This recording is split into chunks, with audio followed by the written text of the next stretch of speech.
It's a big deal. On that.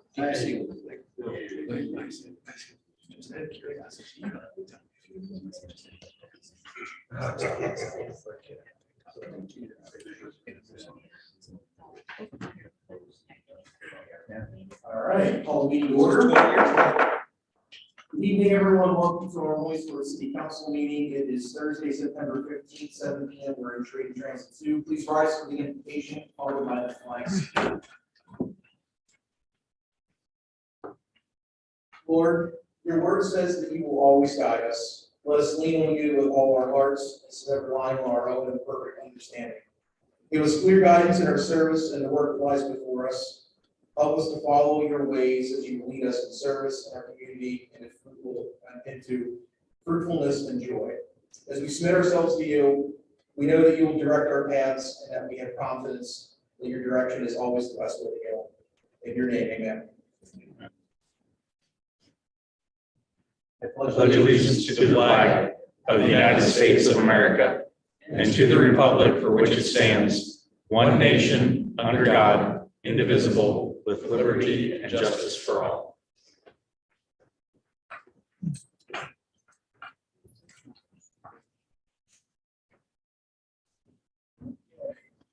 Item 3, approval of City Council meeting minutes from September 1st, 2022. Is there a motion and a second? Second. Motion and a second. Any comments or questions related to the minutes? Please see none. Mrs. Frank, on the motion, please. Mr. Allison. Yes. Mr. Mackey. Yes. Mr. Blizzy. Yes. Mr. Biden. Yes. Ms. Mary. Yes. Mr. Yoder. Yes. Oh, Mrs. Katz. yes, Yes, 7-0. Item 4, limited purview of floor. We had a request tonight. We're going to jump to item 8. I think we have a guest in the audience this evening in case they don't want to. So see the rest here. Item 8 is right. Resolution between the Williamsport Bureau of Fire and the County Amendment Way for Project Lifesaver. Is there a motion and a second? Second. Motion and a second. Chief Post. Good evening, sir. Good evening, Vice President Yoder, members of council. Tonight before you, is a resolution to enter into an agreement with the Lake County United Way and the Williamsport Bureau of Fire with the Project Lifesaver. For about 12 years now, I believe it is, we've been working with Hope Enterprises regarding Project Lifesaver. Hope is no longer running the program. They are passing the torch on to Lake County United Way. So in that, there's a new memorandum of agreement, I believe it's called, or it might be a memorandum of understanding that we need to sign to enter into the agreement with the county management. It's real basic. I mean, we've been involved with Project Lifesaver in about 12 years. It's a great program for autistic children. I shouldn't say children because there's even some older people, as well as older people with connections. I have with me Ron Crick from the Lake County United Way. If you have any questions for our folks. Thank you both. This was reviewed in public safety. It was, Chief Johnson, if you don't mind, just briefly, for those who might not know, Project Lifesaver is, just explain how it works. Sure. So Project Lifesaver is a radio frequency that it's a transmitter that is attached to the client's wrist or ankle, depending on comfort. And if they wander off, they get lost. We have devices, receivers that are able to pinpoint which direction they are, and depending on the signal that we receive, the strength of the signal, we can tell, roughly how close we are moving towards that person to locate. We've In Williamsport proper, it has been, I think, 3 times we've located individuals with the receivers. But it's, again, it's radio transmitter. Every month we go out, they call us, the client or the caregiver for the client calls us to schedule us to come out, or they come to the firehouse. And we replace the band in the back. The band is something that's made of some pretty strong materials. They're not able to remove it. But if you get a child who's playing with scissors or something, they can get it off sometimes. So we also have leather bands that they're able to use. It has some wire banding inside, so it makes it difficult for them. It takes a special tool to get that. Great, thank you. Yeah, slow review policy. We had a really good discussion about the program itself. As the chief said, we've been doing this now for quite some time, run by Hope Enterprises. So, Councilwoman Katz, I will defer to you first if you have any comments or questions. Ron Frick from the United Way is here, fine, just in case you don't have your camera. Okay. Turn on. The sound is kind of soft, so I hope I'm not repeating myself. Chief, I think you said there's about 12 or 15 people that are in this program right now. Yes. And there is a very minimal fee to have this, I'm going to say, bracelet. So, hi, Councilman Katz, Ron Frick here. There is actually no fee for the client. The cost of the technology, the bands, the batteries, all of that has been borne by grant funding, not only to Hope Enterprises through All One Foundation through June, but that is going to carry forward to the United Way, and we believe that we'll have the opportunity to continue to raise funds so that the cost of the equipment, the cost of the band is really free. I'm happy to hear that because in a way, I know all of this is expensive, and I felt bad because sometimes these families that need this kind of help don't also have the finances. So I think this is, a wonderful program. I'm happy the United Way is taking over with this. It's been, as the chief explained to us, how many times it does get used and how important this program is to the safety of our citizens and families that have the need for this. So we thank you very much. I don't think I have any other questions, Chief, other than, did you state how many cities are involved in this in the county?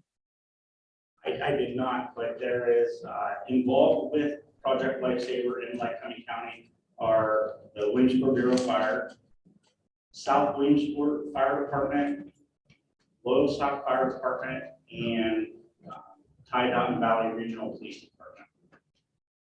So it covers a large area. It would be nice if other communities got involved. It really Right. would, and hopefully they, will see the need for this program, since obviously there really isn't a charge at all.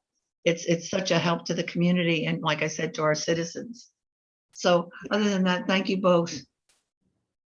So if I may add there, we agreed to, until we get more agencies involved, we agreed to go to throughout the county so that it can be a countywide system. We have not had an opportunity where it would cost anything to the Williamsport Bureau of Fire. When Hope Enterprise was in charge of it, if in the event that we did have to call overtime and backfill for the 2 individuals that went to do the search, Hope Enterprises, through the grants that Lon spoke of, would cover that expense. So there will be no cost to the city or the taxpayers. And I don't have any further questions. I'll open up the floor to any other members of council that want to weigh in. So, Other comments or questions from other members of council?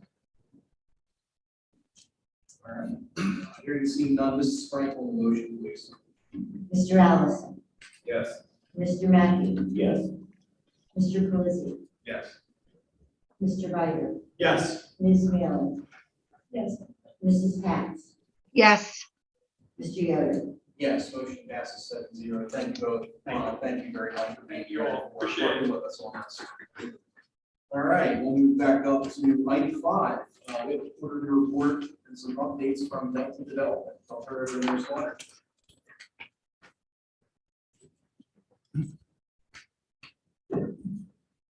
Good evening, President Yoder, Vice President Katz, members of the Council Administration. We do have representatives from Delta here this evening. It's without the presentation on the council, it's also going to be up on the screen.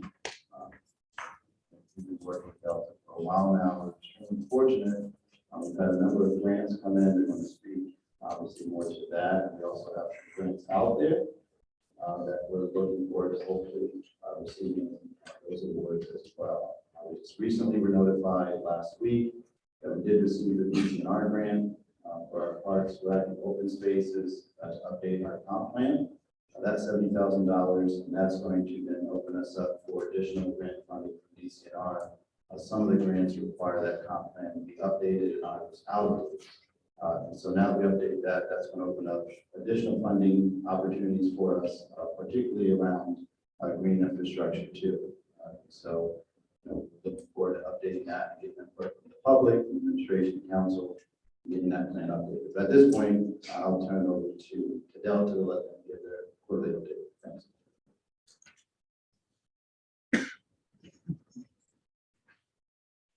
Good evening. Nice to be here. So we'll start out with the public funding. I have this in front of you. Good thing I didn't bring this. I'd never be able to read that. So last time when I was here, we were waiting for the green light bill to be announced. City was successful in securing $326,796 for the traffic signals for East 4th Street and Mulberry Street. As the mayor mentioned, the DCNR awards were made last week.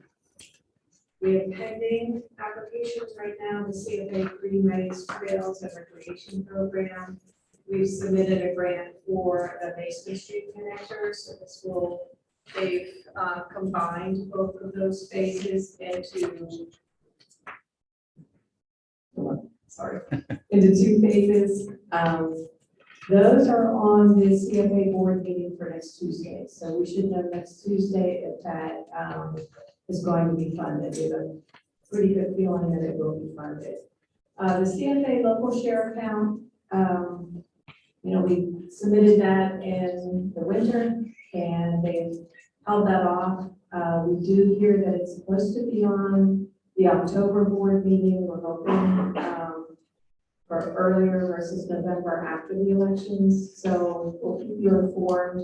Once it hits the agenda, we'll let the administration know that it's on for review. We keep in touch though with Senator Young and Representative Leland's office to make sure that they're continuing to reach out to leadership to position the projects. Future opportunities. DCNR opened a new round, fall round. This is the first time they've ever done that. With substantial dollars. It's ARPA dollars coming in for recreation. They anticipate that they'll make awards by December this year. So we are going to start under the Land Conservation and Watershed Protection Project to construct 4 BMPs within the city to assist with the MS4 requirements. We felt that because we were just awarded the $70,000, the city was just awarded the $70,000, we're starting a master plan to submit anything for recreation. Probably wouldn't become a priority for DCNR because they're waiting for the master plan. We feel that this is not only a good priority for the city, but also a project that will be embraced by DCNR. Our next step will be to hold a conference call with West Beringer, which is the DCNR rep for this region, and talk through this project and make sure that it is competitive and can be able to compete with other projects. So that's due October 27th. The next one is PCCD. This was just recently announced. Again, this is ARPA dollars coming through PCCD for the law enforcement program. There are allocations within the NOFO. With the city can apply for up to 5 million. Doesn't necessarily mean that you could get 5 million. The next part about this is there's no match required. It can cover infrastructure needs, personnel needs, non-uniform needs, records management systems, those types of categories. The goal with this program is to reduce violence and to improve clearance rates.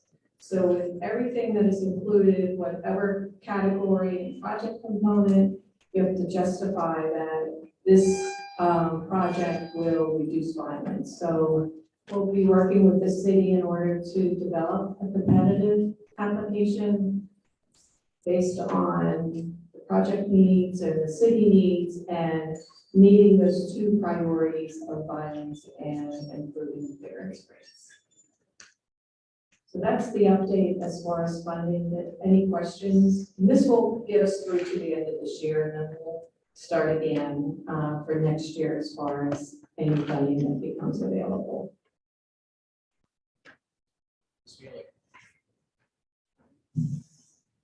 Just a couple of questions, Teresa.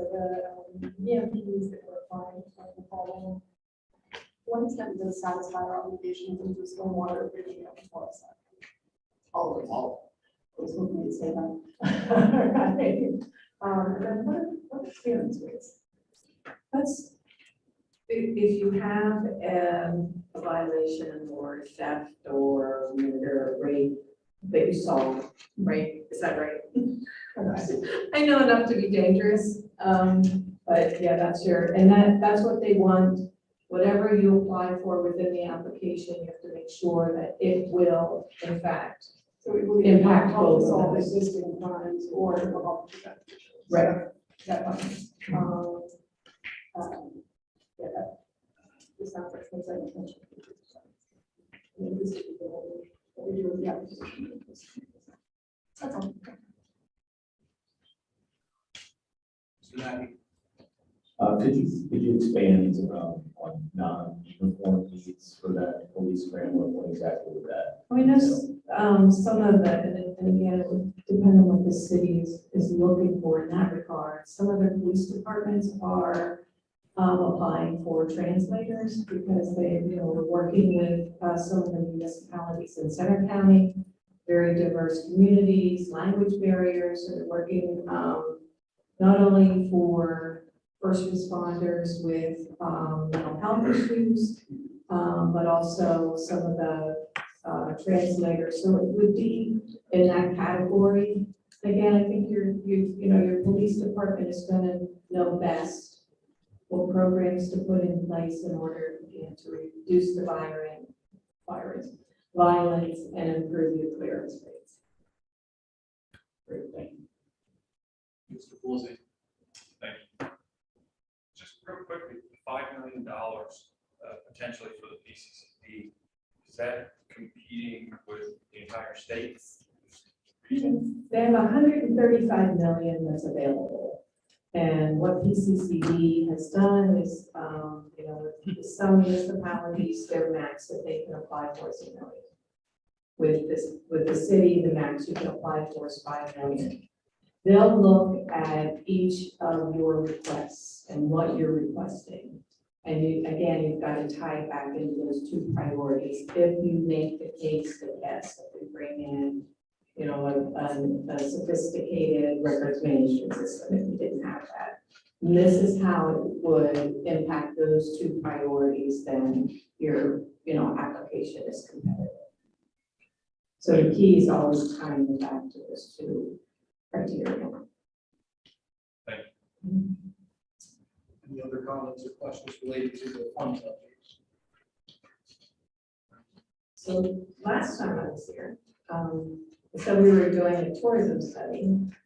And the idea was thrown out about looking at your industry as well. So I have Katie Hall with me today, to give some of her background. But Katie's working on the tourism study, but she's also started to pull some of your industry trends.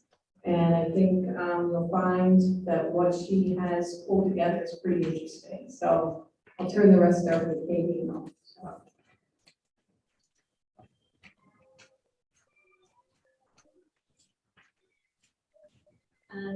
Thank you, members of the council, for having me here tonight. So yeah, like Teresa said, my name is Katie Hall. I'm an associate at Delta Development Group. I started about a year ago, but prior to that, I worked for the Independent Fiscal Office in Pennsylvania for the General Assembly. There I did economic development analysis and corporate income tax forecasting. So I looked at a lot of these economic data. And as part of the request from council, we pulled some of that data together. So in this presentation tonight, there's a lot of data. I'm not going to go through everything, but if you have questions, I'm happy to answer them. But I'll give you kind of a brief overview of what we pulled as part of our analysis of industry and tourism in Williamsport. So a brief overview of the presentation. We'll start out with some key regional indicators, move on to an MSA comparison of other third-class cities that might be similar to Williamsport. Then we'll look at city level data. We just pulled information for the 17701, 17703, and 17705 zip codes. So we'll look at some of the industries that are in the city and some competitive advantages that the city might have. And then we'll tie that into the recent Pennsylvania Tourism Trends Report and close out on some information we've gotten from the business survey and then our next steps. So this is a summary slide that I'll talk about on this next table. So you can see from the table, the city of Williamsport hosts 26,100 jobs, which is about 15% of employment in Lycoming County. And over the last 5 years, Lycoming County has lost population and jobs to the faster rate than Pennsylvania or the United States. But it continues to be an affordable city with the current average earnings lower than the Pennsylvania United States average, but by about 85% of the average. Looking at the comparable MSAs, we pulled the next slide. We pulled some examples.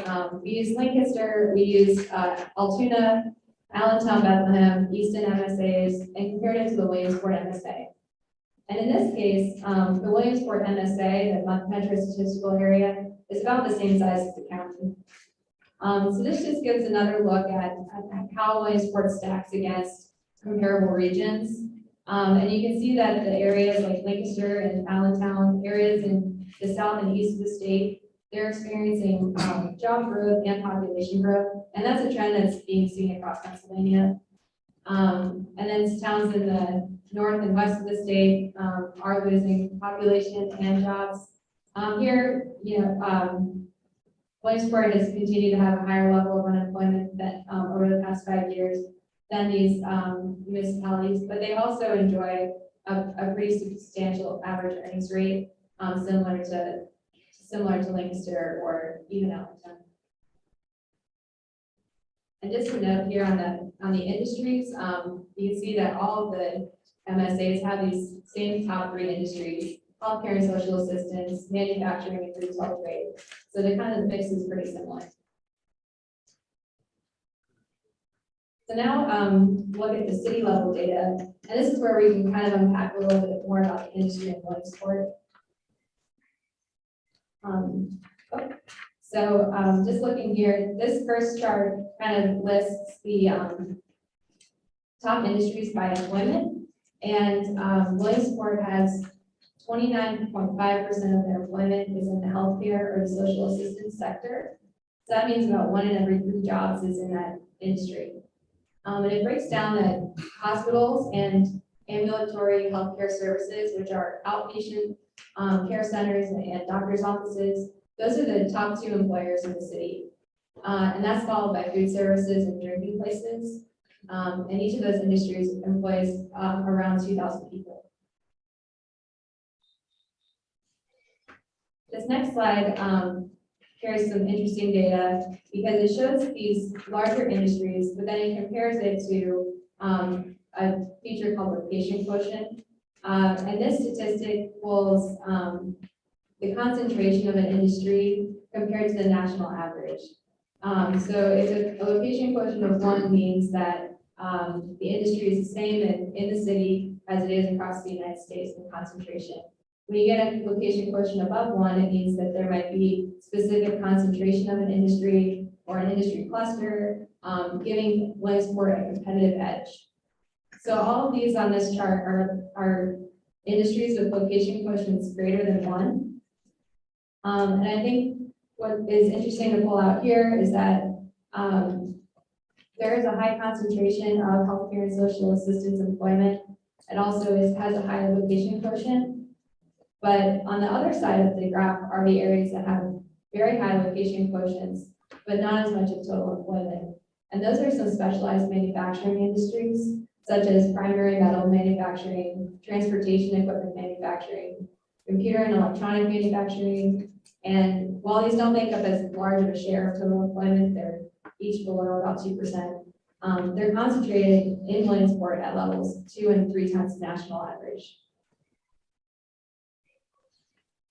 So this next table unpacks that same chart.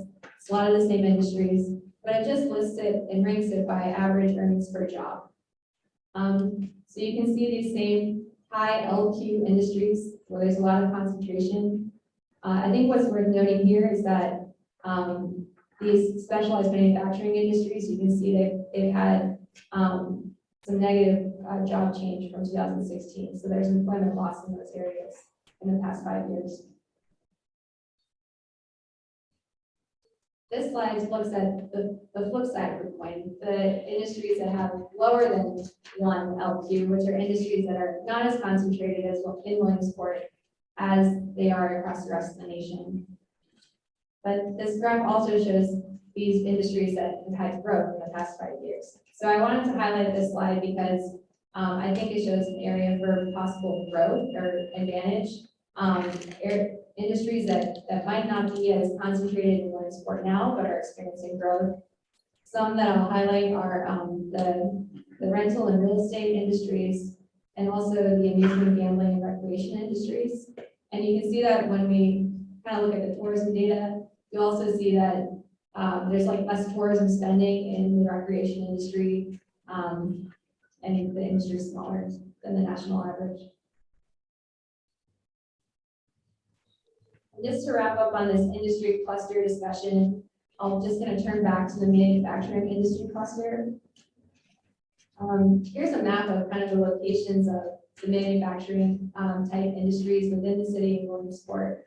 And their bubbles equal the employment size. So I just wanted to highlight the unique opportunity that Williamsport has with manufacturing, specialized manufacturing, especially with the location of Pennsylvania College of Technology, and then Lycoming College, and that skilled labor force to kind of recruit and retain employees. I think this ties into tourism-related industries as well because it helps kind of draw and retain high-skilled workers to an area that they'll have places they want to go after work, restaurants, and recreation. So now moving on to the tourism trends in Lycoming County. These next two slides, use data from Pennsylvania's Department of Community and Economic Development's annual impact of travel and tourism report. It only looks at data at the county level, so we're kind of zooming back out to Lycoming County. And Lycoming County represents 22% of total tourism spending in the PA Wilds region, so a lot of total tourism spending. This maps the trends in tourism spending over the past decade. And you can see that between 2009 and 2019, in Lycoming County, tourism spending grew at an average annual growth rate of 3.9%, a little slower than the statewide average of 4.3%. But in 2019, Lycoming County between 2017 and 2019 experienced strong growth where they returned to tourism spending levels that were at the 2013 position. And that was before the COVID-19 pandemic, and you can see that large drop off in tourism spending for 2020. So in 2019, the last typical year of tourism in Lycoming County, direct tourism spending equaled $409 million, which the Pennsylvania Department of Community and Economic Development estimates that it supported 4,700 jobs, approximately 8% of countywide employment, supported $167 million in labor income, $78 million in state and local income taxes. And notably here, tourists spend similarly to the way that they do across the entire state of Pennsylvania. But the areas where they didn't spend as much was recreation, spending 15% of tourism spending on recreation compared to 17.5% statewide. But they did spend more on food and beverages, so spending about 24.6% compared to 21% statewide. So then this kind of brings us to our business survey. So the Pennsylvania Department of Community and Economic Development, they give great data on tourism at the county level, and they try to estimate the economic impact of that tourism.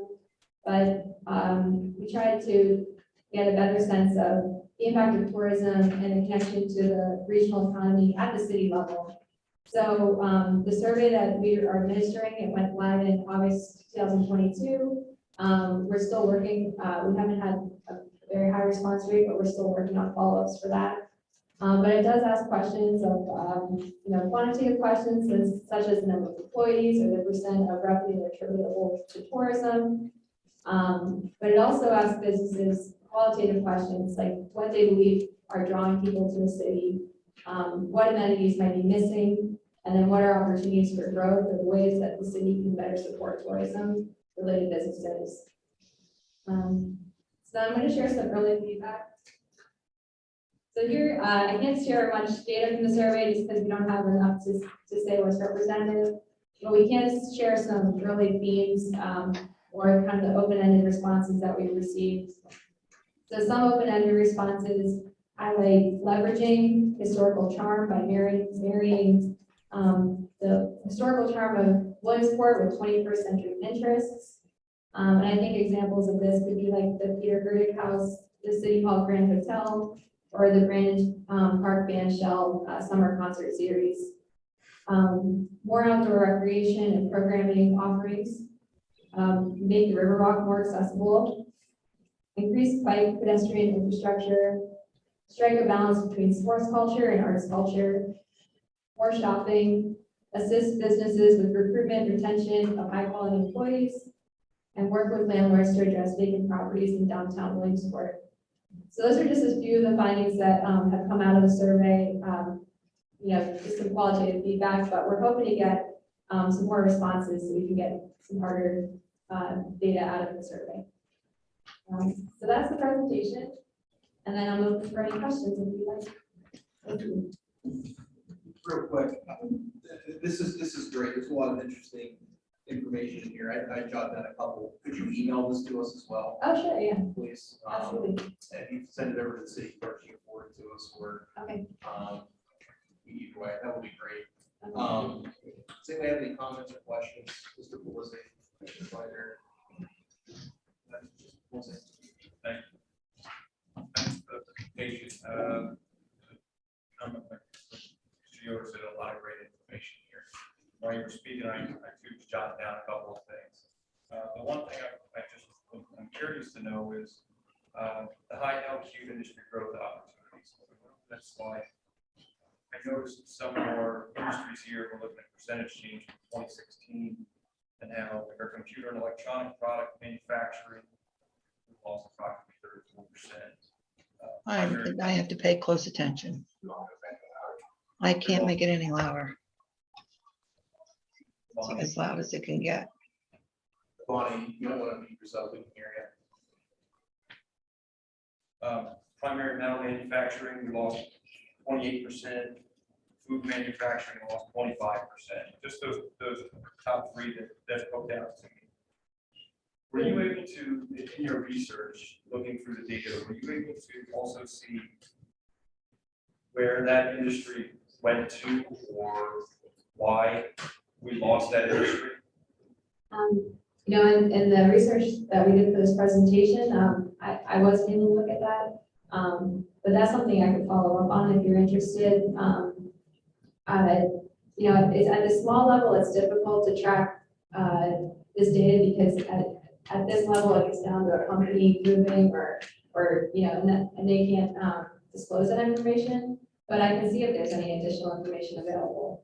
Yeah, if you can, I would really appreciate it. I mean, for us to understand why we're losing industry here in the area, I think would certainly be helpful. So we can try to promote more growth and try to get that back. Yeah. Thank you. Yeah, no problem. Mr. Byer, you had a couple questions. I was curious, when you look at the population of Williamsport on the MSA comparison to the Class City page at 114,000, where is that number coming from? Because that is extremely high for what our population is. Yeah, so this is the metro statistical area level. So in this case, it kind of zooms back out to the county population. It pulls in all of Lycoming County's population for the MSA. No, I think at times Clinton County's included also. Okay. So that would seems make higher, a lot of sense. that might be why. It's all the populated areas in that MSA. It's literally like Clinton County. All right, Yeah. so that's quite useful then. Yes, that's right. It So it is. might be just like Clinton, because like Clinton's at least 100,000. Yeah, so Probably just like this. it's not really a apples to apples. It's not exactly the county borders, but it does pull in a lot of the surrounding region. And then the reason I pulled this information is because you're able to get a little bit more data. You're able to pull the unemployment rate where you can't do that at the city level.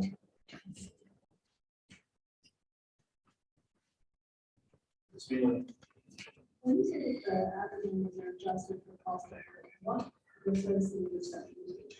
Yes, that's a good question. So the data service we use is MC, and they have, I believe it's sourced in here, it's the Council for Community and Economic Research. They develop a cost of living index for every city. And so what that does is it just adjusts the earnings for the cost of living. So Williamsport has like a lower cost of living than example, Allentown, so adjust the earnings for that. Okay, so essentially you're showing a higher average income than for half, is that what you're doing for? Yeah, that's right. That's exactly right. Yeah. Got it. But on a competitive scale, But nonetheless, We're still lagging. compared to, yeah. Exactly. That's kind of what I was curious about. So theoretically, the gap would be broader with that company. Just in terms of dollars, right? Yeah, yes, yep. That's what I thought I was understanding, but I wouldn't double check the issue. Exactly. Yeah, that's exactly it. Second question for you, we're talking about recreation income. Recreation spending. What recreation are people spending money on? And are you talking about this slide? Or Yeah, it's just kind of a general question. When I think of recreation area, I think of parks, I think of hiking, I think of, so I'm curious to know what counts as like a form of recreation for the rest is something that we can do. yeah, I think that's a good point. And in these type of analyses, I believe they're using anything that would count as a recreation code. So it would be like sports, amusement parks, outdoor recreation programming, if you're paying like a tour or something. But you are right that it won't be picking up someone getting on their bike for free and traveling on a trail. That spending would show up in like food and beverage if they stop for lunch or something like that. So that's not picking up like free. Yeah, I figured that. I was just trying to, that's not, for some reason, the other stuff isn't necessarily included in my definition of recreation, which is why I said it's something. Right.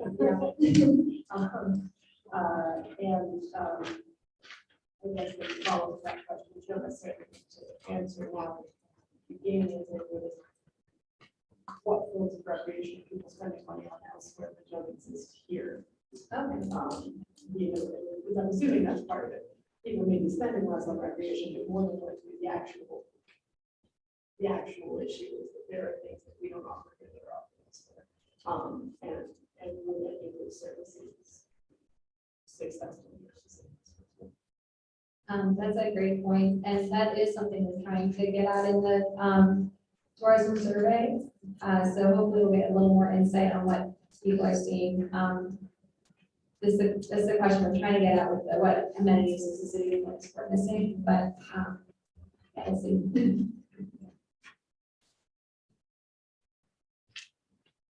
Then to that point, who are you reaching out to with the business and tourism study?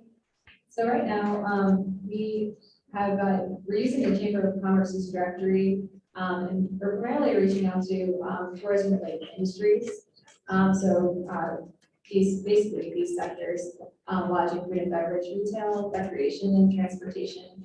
And we're using the Chamber's directory right now and following up directly through email addresses. That's all of the survey sectors specifically. Okay. It's actually specifically within the city of Williamsport right now are the businesses that we're reaching out to.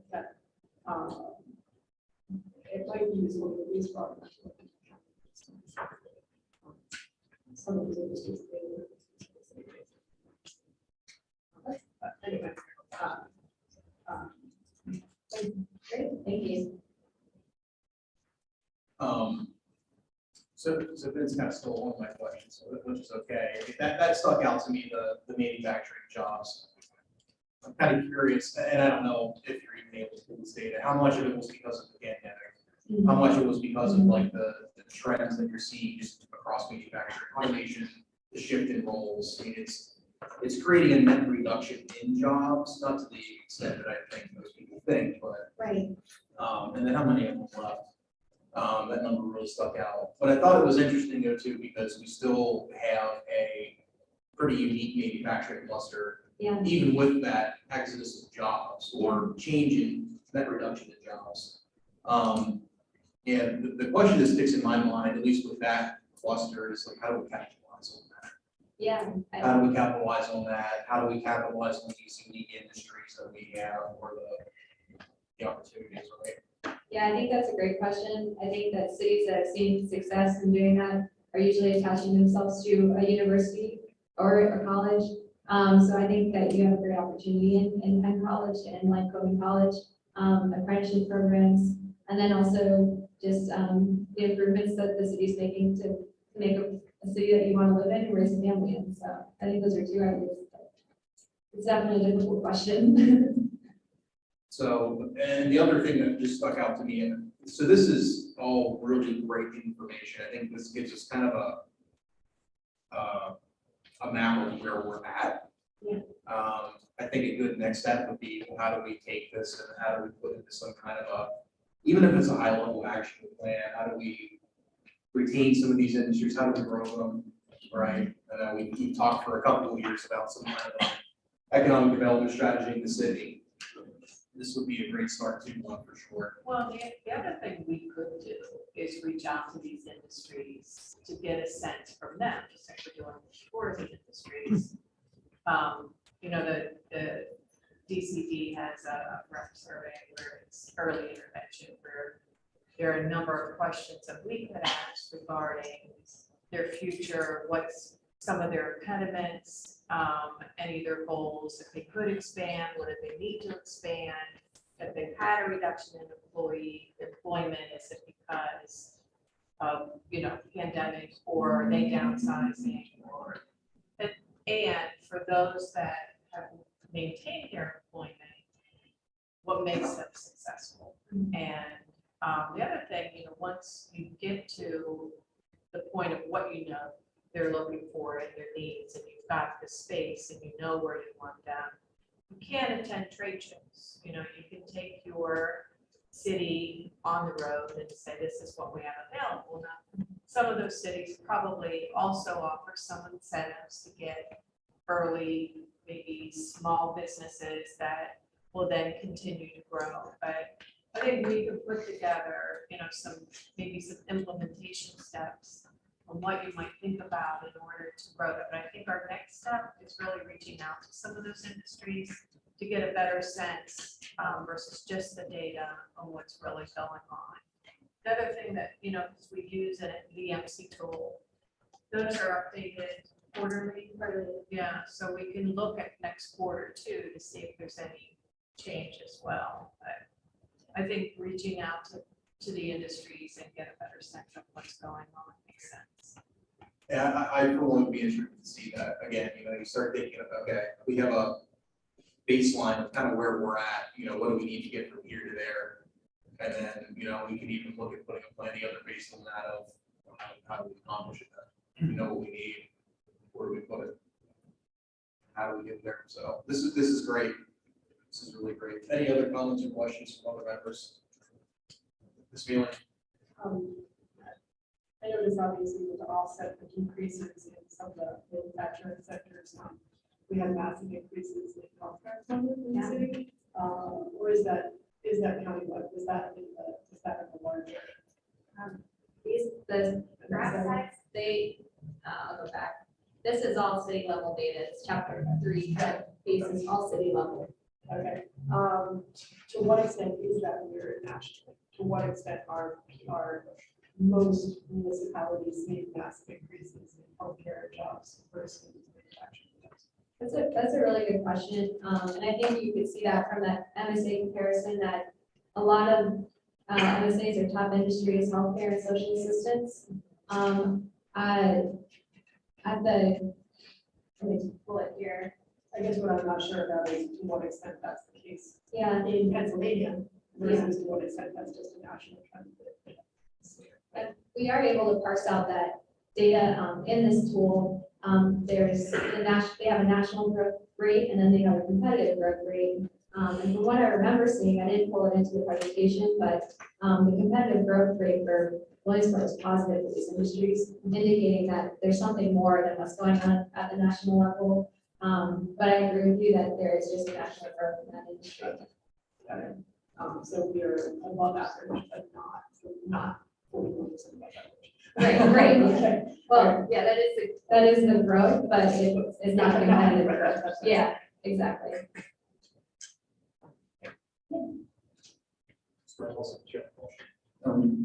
In the discussion about businesses here or key businesses or tourism, all those areas, is there any are there any parts of this that connect with air travel?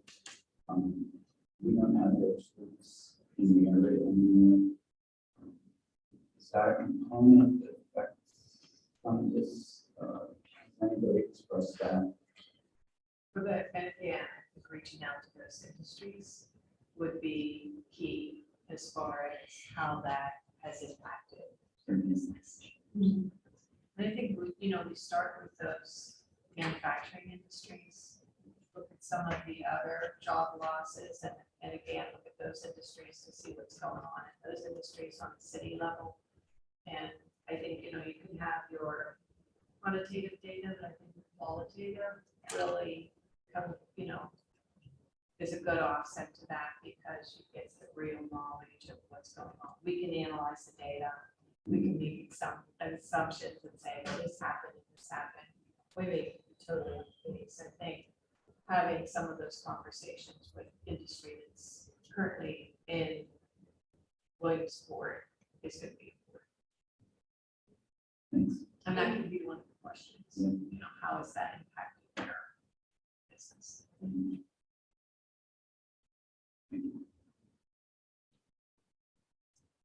Any other comments or questions? This was great. I look forward to seeing kind of the next step here. Thank you for what you did here, and thanks for being here first. It's great to see you both. And look forward to your next presentation. So thank you very much. Great, thank you very much. Okay, we go on to item 6. This is Frank. an ordinance and harbor transfer ordinance in final reading. Is there a motion and a second? Second. Motion and a second. Mr. Dwyer. Tonight we are going on the final revisions to the article ordinance budget, so that way we can have the project for Old City funded for what they had asked for. And last meeting, we had some discussions about where the money was going to be coming from within that budget, specifically the money is coming out of recreation. We all agree that it's not the proper use of those dollars. So that's what that. Certainly. Certainly. So by my math, there's about $265,000 that we need to put back into the recreation future projects reserve and then pull from somewhere else for that project. That's the one use of my own, but I don't know if anybody has any initial thoughts. My initial thought for that would be to take it out of the redevelopment authority. Okay. And use that monies. It's kind of where my head was at also, so. That is redevelopment in a way. I have Like a curve. Yep.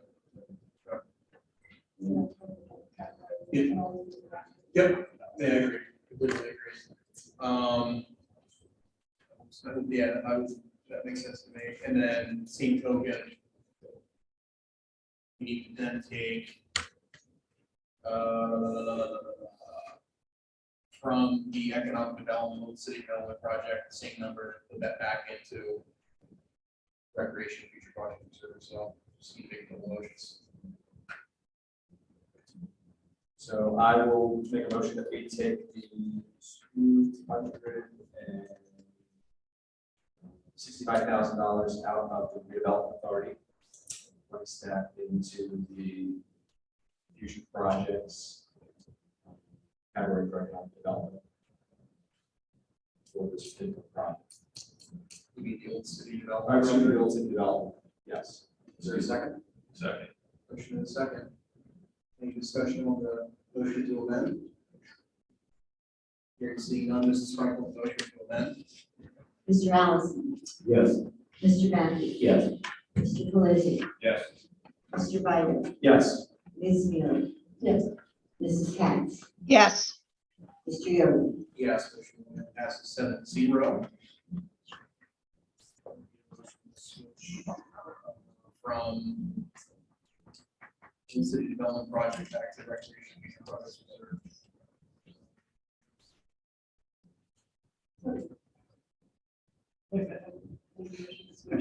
Sorry. I'll make a motion that we move $265,000 from the old city development project back into the future project reserve category of recreation. Motion is second. Any comments or questions on the motion to amend? If you see none, Mrs. Franklin, motion. Mr. Allison. Yes. Mr. Matthews. Yes. Mr. Pelisi. Yes. Mr. Bider. Yes. Ms. Mealy. Yes. Mrs. Katz. Yes. Mr. Yoder. Yes, motion to amend passes 7-0. Cover it unless anybody else has any comments, questions, or other ideas on any changes for anything else.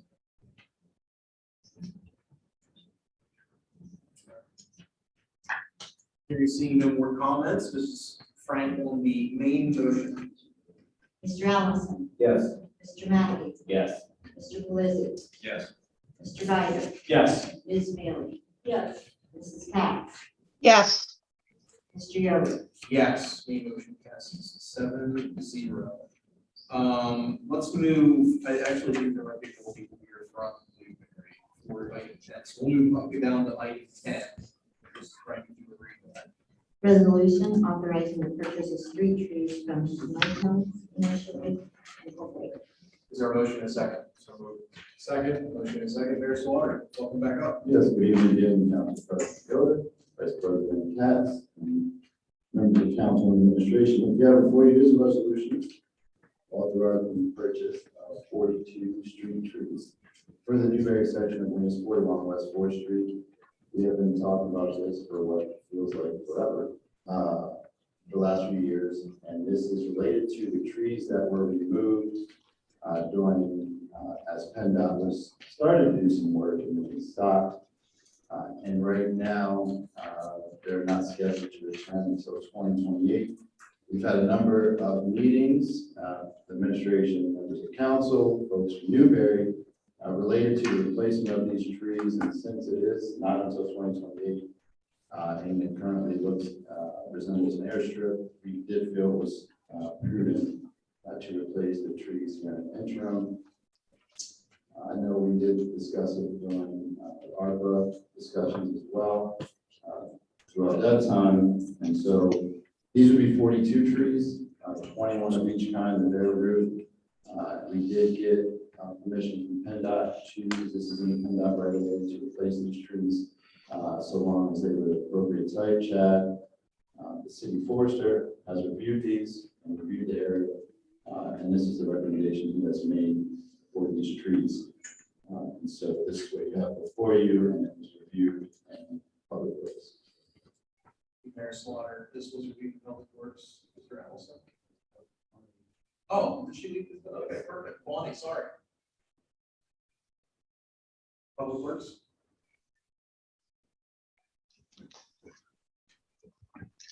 Are you talking to me? Yep.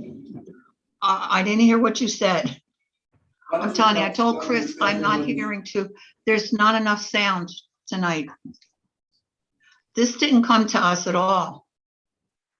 The trees. Yeah, this is the resolution for the trees line. Oh, for the trees. Oh, I'm sorry. Yeah, no I worries. We jumped Thought it around was a little. something else. Okay. All right. Good evening, Mayor. Good evening, Councilwoman. I cannot wait till I'm back in person again.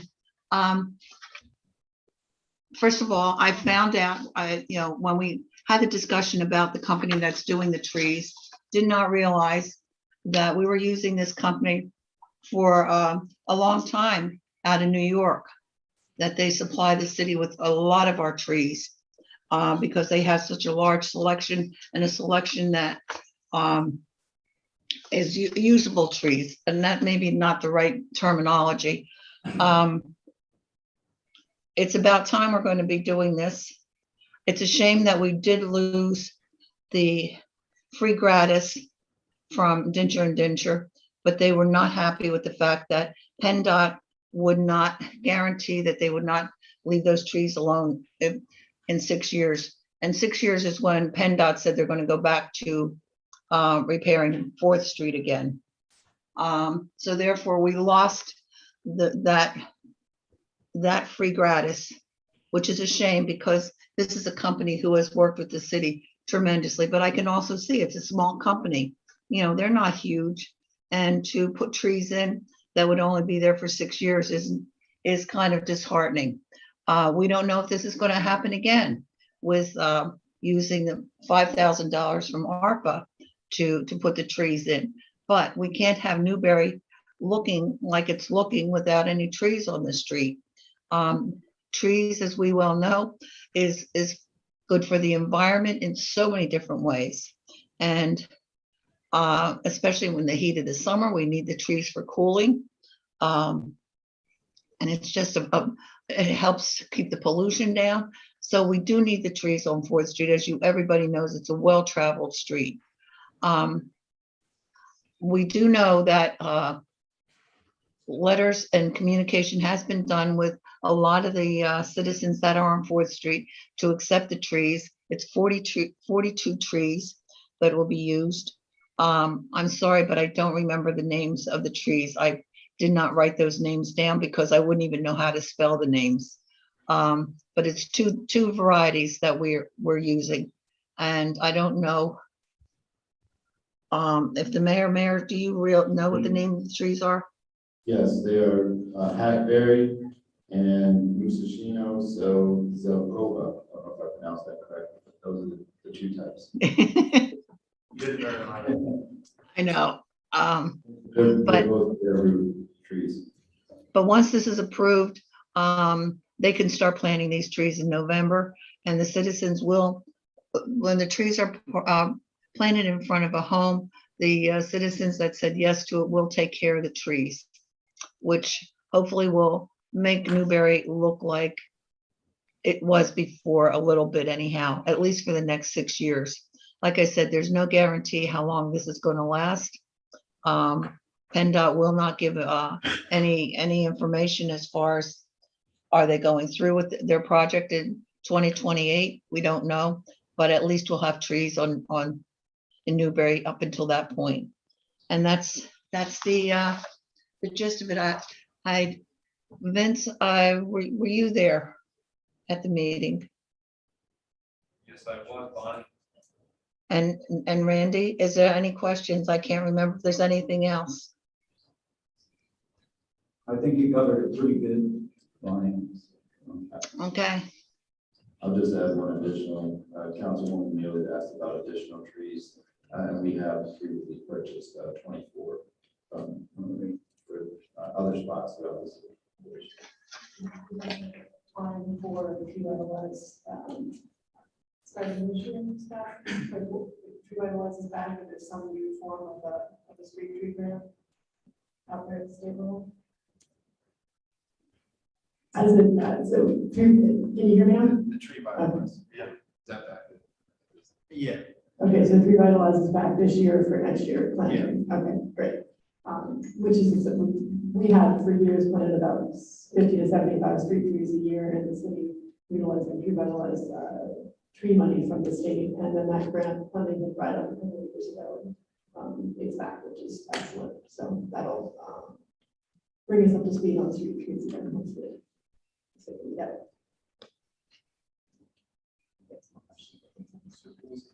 Thank you. Just one. So it was a great gesture that Nature was willing to donate trees until they found out that in 6 years the trees could be ripped out. So then we moved on to purchase trees. I'm just curious, Mayor, or maybe Mr. Livermore, did we look into just purchasing those trees from Nature that they were going to donate, rather than looking at a nursery all the way to New York?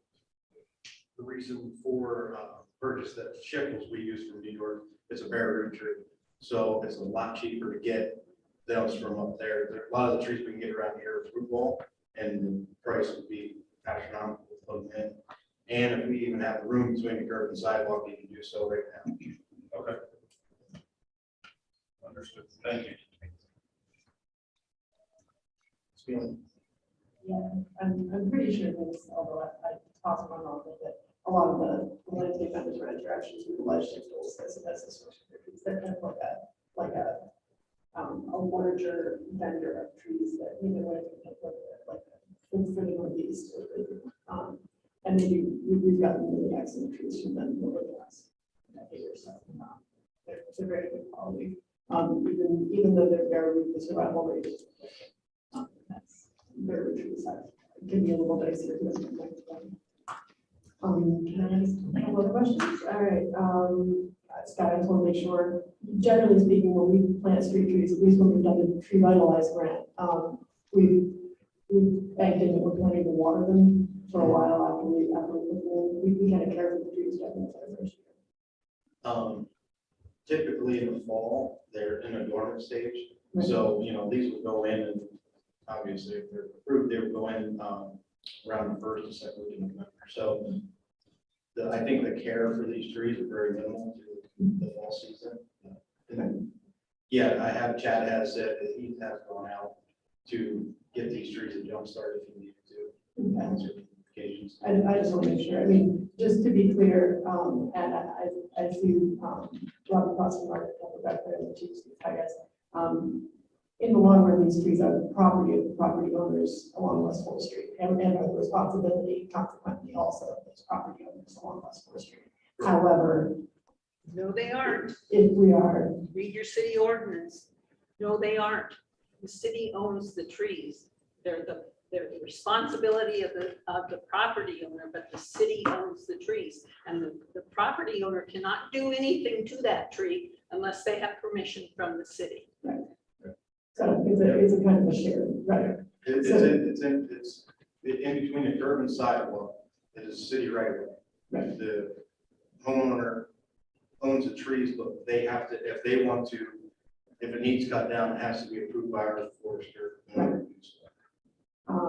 But anyway, all of that up to one side, it still applies this if we're paying for at least the first, for the spring, we're making sure the trees are in good shape for next year. Planning in the fall, I think, should help ensure that. The one other thing that I wanted to say is that part of protecting these trees and other street trees in the city moving forward, from all sorts of things, but including PennDOT, is working to adapt our street tree ordinance within the next 6 years to provide stronger protections for street trees. Because if we can do that, then hopefully those restrictions apply to PennDOT, but certainly they apply when other street work is done in the city and sidewalk work is done in the city, such that we have to cover the roots, make certain that the trees very well when we do work. So that is something that we and the administration should be working together to correct in the next couple of years, so that we have a more robust street tree ordinance. I think Williamsport, for instance, has one that we can probably almost cut and paste that would give our street trees much better protection. And would help to protect these trees when forestry is eventually constructed.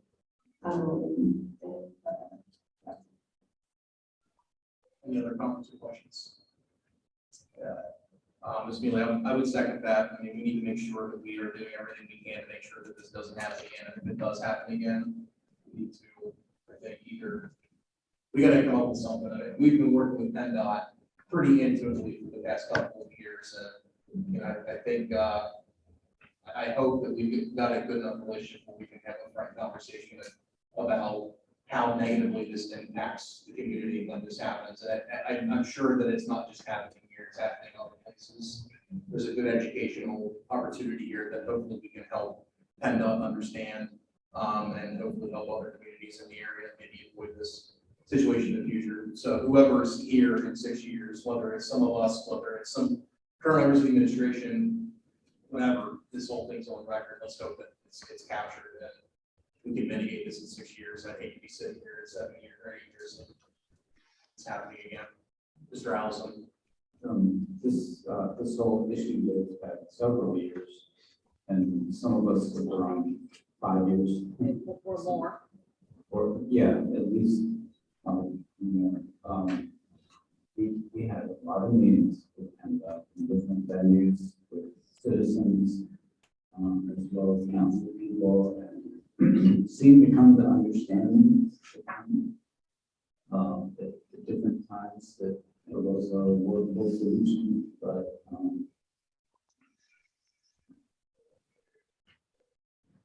things changed in between meetings, and we kept going back to pretty much square one. When you're dealing with a state road, you don't have a lot of leverage. So at least that approach doesn't work. So we need to really think about it and figure out a different way to approach that. That's just my take on it. Certainly, to your point, leadership, at least in our local district. And there's a gubernatorial election coming up, so there's going to be somebody else at the helm of the executive and the state, regardless of which way it is. There's hopefully that between both of those positions, and maybe there's a little bit of open. But we'll take a moment. Any other comments or questions? Hearing seen none. Mrs. Frank on the motion, please. Mr. Allison. Yes. Mr. Mackey. Yes. Mr. Pelisi. Yes. Mr. Vito. Yes. Ms. Mealy. Yes. Mrs. Katz. Yes. Mr. Yoder. Yes, motion passes 7-0. We'll jump back up to item 7, Mrs. Frank. Thank Resolution for approval of settlement of closed department stores and tax assessment appeal. Is there a motion and a second? So moved. Second. Motion and a second. Mr. Lubin. Good evening, President Yoder, Vice President Pence, and the council. This is just another settlement of a tax appeal. It's recommended by our tax assessment office. This is the best we can do.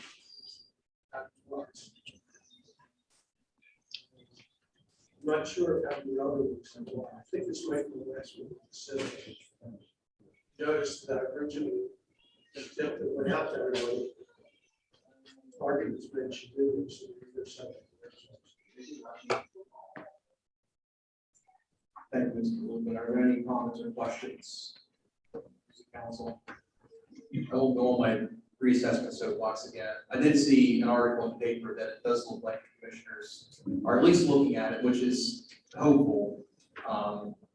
I would encourage every member of council, I would encourage the mayor to do some outreach to all three of them and applaud them for at least looking at it, but encourage them to actually move through it. It's been a long time coming, and it will help us a lot. It'll help, I think, other municipalities within the county, but it will help us a lot. So I would encourage everybody to do that.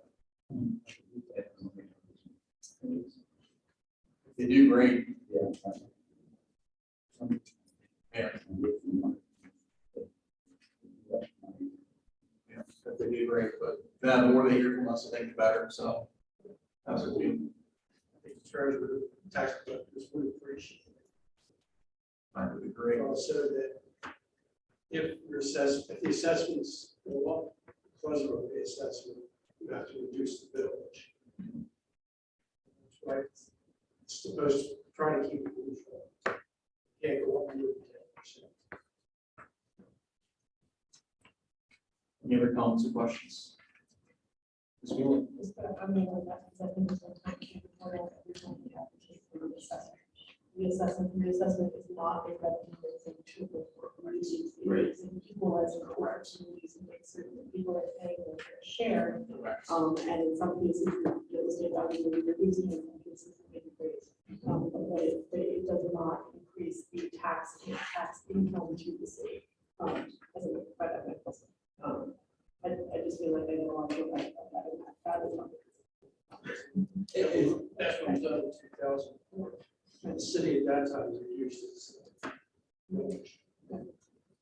I get the same thing all the time as well. It's not, I mean, it took me a little bit to truly understand it as well. I mean, it's not a just black and white straightforward concept by any means, but to your point, Ms. Millie, you're absolutely right. This is not a revenue generating process. This is a equalizing process. So I just try to make sure that we point that out every time we discuss it. But I don't think we can underline enough the extent to which we request that the county do a reassessment on property values. It is not us trying to make money, it is us trying to be fair to residents and service. absolutely. Any other comments or questions? Hearing seen none, Mrs. Frank on the motion, please. Mr. Allison. Yes. Mr. Bagley. Yes. Mr. Pelisi. Yes. Mr. Ryder. Yes. Ms. Mealy. Yes. Mrs. Katz. Yes. Mr. Yoder. Yes, motion passes 7-0. Item 9, Mrs. Frank. Resolution awarding professional services for levy testing to Geotechnology Associates. Is there a motion and a second? Second. Motion and a second. Good evening, Mr. Sanders. Yes, thank you. Good evening, everybody. What you have before you is a resolution to hire GTA to test our levee relief wells. Every 5 years, we're required to test our relief wells. We are at the mark. Put this out to the world and got my proposals back, ranging from 102,000 to 198,000. GTA's contract would be for $158,000. They did this work for us back in 2015, 2016, so they're familiar with our system. They will make it small, John Brown's school. UHY has blessed us for our compliance. Just a general estimated site.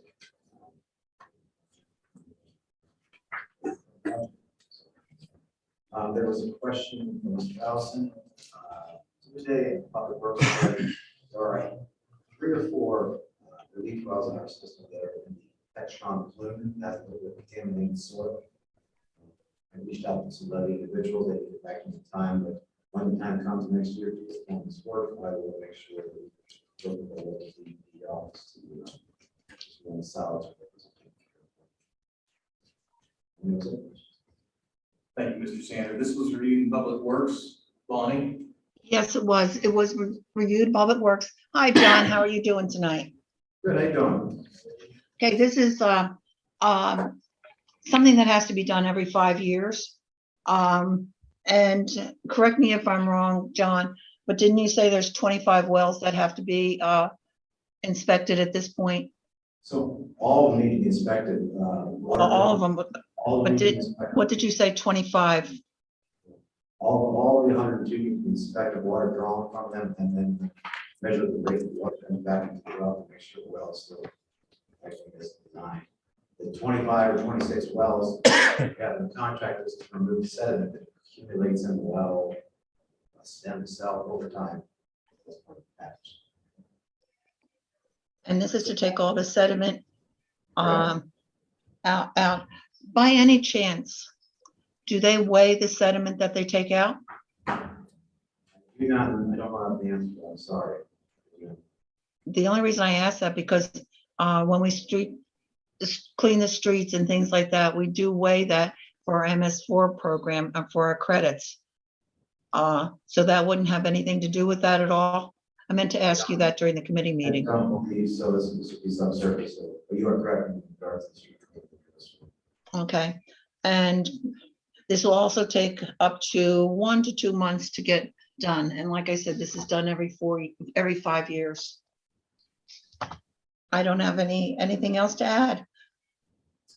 Thank you, Mrs. Katz. Are there any comments or questions from other members of Public Works or Council? Mr. Doolsey. Thank you. During Public Works, Mr. Sander, when we went over these services, I think I pointed out bullet point 2 under task 1, sediment removed from wells shall can't be discharged directly to ground surface remaining at or adjacent. Will they be passing through some sort of a sediment barrier? Will they be placed in containment? That's why I asked that to tomorrow 11 folks, then get back to your time. So I'm going to follow up with our environmental commission central region to solidify that when time comes. Okay. Thank you. That's the only question I had. Any other comments or questions from members of council? Okay. We see none. Mrs. Franklin, motion, please. Mr. Allison. Yes. Mr. Mackey. Yes. Mr. Pelisi. Yes. Mr. Biden. Yes. Ms. Mealy. Yes. Mrs. Katz. Yes. Mr. Wood. Yes, motion passes 7-0. I think we covered everything.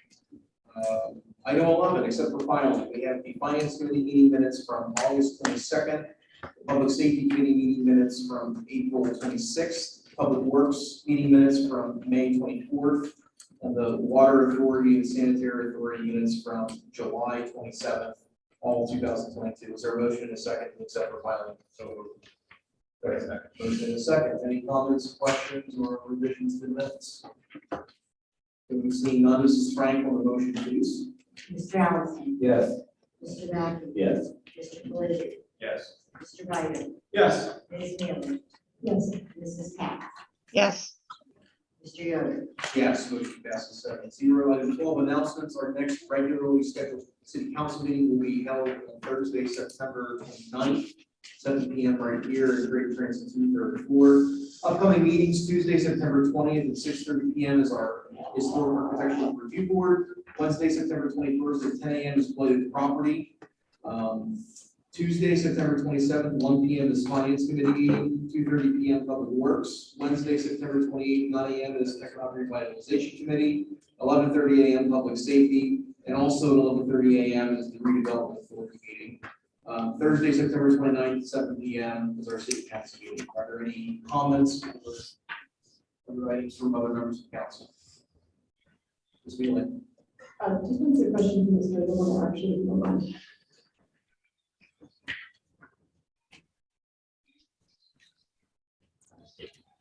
It took me like 2 hours to start getting phone calls about the removal of the trees in Willie's garden today. Very angry phone calls. I just want to make sure, what are our intentions in terms of replanting trees there after the sidewalk is installed? What's our timeline? They're part of the 24 that we ordered previously for that. Okay, so they will be in November Yes. and installed. Yes. And it will be standard bare trees from Sheikh's. And we will be providing the same care for them that we're providing for the trees in Newberry, so that. Yep. Right.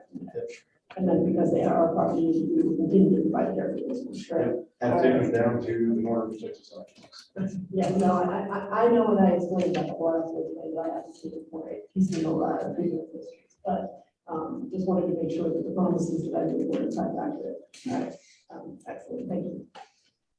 Any other comments from members of council? Mr. Woolsey? I just had one thing I wanted to say, and that was, recently this past weekend, we had the Williamsport Wellness Program, the interdepartmental softball tournament. Extend a big thank you to Molly and Scott for organizing it, putting all the time and effort into putting it together. It was a great thing. And also to thank all the members of the fire department, Chief Owens, the police department, Chief Chief Bowles, and all the members of RATA and other members of the city that participated. I think it was a great event. And I certainly had a great time, and I look forward to come. Just also to let everyone know that RBTA did the championship game. Well said, that's all well said. Well said. That's good to see. Any other comments from members of council? Any comments from the administration? Yeah. Mr. Sanders. Yes, in conversation with the board engineer today, they're looking to bid out the second worst cost per construction package in about 2 months. So trying to put that out this while. Finally, some construction on the levy on the relatively soon. I appreciate that. That's good to hear and see. There's water. That's just one brief one also. That Lowe's Park groundbreaking, DCMI grant that we received previously, will take place on Tuesday, September 27th. Yes, sir. 27th? Yeah. And we'll be forwarded at 11 o'clock, so we'll forward that formal invitation all over to council this week. So. Appreciate that. Thank you very much. And it's also good to see. Any other comments from the administration? Any comments from members of the public? Any comments from the news media? Jeremy, okay back there? Mike? Yeah. I'll take a motion for adjournment. So, all in favor? Aye. Good evening, everyone. Meeting is adjourned.